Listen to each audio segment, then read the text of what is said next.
ഇപ്പോൾ നമ്മൾ നോക്കാൻ വേണ്ടി പോകുന്നത് ഈ ഒരു ഒബ്ജക്റ്റിനെ നമുക്ക് എങ്ങനെ കോപ്പി ചെയ്യാൻ വേണ്ടി നോക്കാം.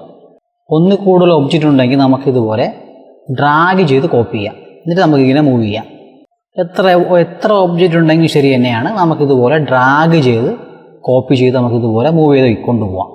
ഇനി നമുക്കിതിനെ സ്ട്രെയിറ്റ് ലൈനാണ്. നമുക്ക് ഇപ്പോൾ 2 ഒബ്ജക്റ്റ് ഇവിടെ ഇരിക്കുകയാണ്. നമ്മളിതിനെ ഡ്രാഗ് ചെയ്തതിന് ശേഷം ഷിഫ്റ്റ് പ്രസ് ചെയ്ത് നമ്മൾ മൂവ് ചെയ്ത് കഴിഞ്ഞാൽ ആ സ്ട്രെയിറ്റ് ലൈനിലോട്ടേ പോകുള്ളൂ. അങ്ങോട്ടും ഇങ്ങോട്ടും പോകത്തില്ല, സ്ട്രെയിറ്റ് ലൈനിലായിരിക്കും പോകുന്നത്. ഓക്കെ, ഇനി എങ്ങനെ നമുക്കിതിൻ്റെ കോപ്പി എടുക്കാൻ പറ്റുമെന്ന് നോക്കാം. ഈ ഒരു ഒബ്ജക്റ്റിനെ നമുക്ക് കോപ്പി എടുക്കാൻ വേണ്ടി ഓൾട്ട് പ്രസ് ചെയ്തതിന് ശേഷം ഇങ്ങനെ ഡ്രാഗ് ചെയ്യുക. പിന്നെ ഓൾട്ട് പ്രസ് ചെയ്തതിന് ശേഷം ഇങ്ങനെ ഡ്രാഗ് ചെയ്യുമ്പോൾ നമുക്ക് അതിൻ്റെ ഒരു കോപ്പി കിട്ടും. ഇനി വേറൊരു രീതി എന്ന് വെച്ച് കഴിഞ്ഞാൽ ഈ ഒരു ഒബ്ജക്റ്റിനെ സെലക്ട് ചെയ്യുക, Ctrl+C അടിക്കുക, Ctrl+V അടിക്കുക. അപ്പോൾ അതിൻ്റെ മുകളിൽ തന്നെ അത് പേസ്റ്റ് ആവും.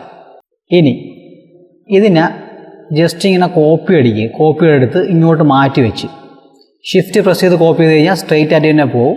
ഷിഫ്റ്റ് പ്രസ് ചെയ്ത് നമുക്ക് അങ്ങോട്ടും ഇങ്ങോട്ടും മാറ്റാൻ പറ്റും. ഞാൻ അവിടെ ഷിഫ്റ്റ് പ്രസ് ചെയ്ത് ഇവിടെ കോപ്പി എടുത്ത് ഇവിടെ വെച്ച്. ഇനി ഞാൻ Ctrl+D അടിക്കുകയാണ്. Ctrl+D എന്ന് വെച്ച് കഴിഞ്ഞാൽ ഡ്യൂപ്ലിക്കേറ്റ് ആണ്. നോക്കുക, അതിൻ്റെ അടുത്ത് തന്നെ അത് ഡ്യൂപ്ലിക്കേറ്റ് ആയി. Ctrl+D അടിക്കുകയാണ്. കണ്ടത് ഡ്യൂപ്ലിക്കേറ്റ് ആയി പോയതുകൊണ്ട്, അതായത് ഈ സ്പേസിങ് എല്ലാം കീപ്പ് ചെയ്തുകൊണ്ട് തന്നെയാണ് അത് മൂവായി പോകുന്നത്. എങ്ങനെയെന്ന് വെച്ച് കഴിഞ്ഞാൽ ഇതൊരു ഒബ്ജക്റ്റ്, നമ്മൾ ഫസ്റ്റ് ഒബ്ജക്റ്റിനെ കോപ്പി ചെയ്തു. അപ്പോൾ ഇതാണ് ഗ്യാപ്പ്, അത് തമ്മിലുള്ള ഗ്യാപ്പ് ഇത്രയേ ഉള്ളൂ, ചെറിയൊരു ഗ്യാപ്പാണ്. ഇനി നമ്മൾ Ctrl+D അടിച്ചു കഴിഞ്ഞാൽ ആ ഗ്യാപ്പിൽ തന്നെ ആ 2 ഒബ്ജക്റ്റ് തമ്മിലുള്ള ഇടയിലുള്ള ഗ്യാപ്പില്ല, അത് മെയിൻറ്റെയിൻ ചെയ്തുകൊണ്ട് ഡ്യൂപ്ലിക്കേറ്റ് ആയിട്ട് പോകും.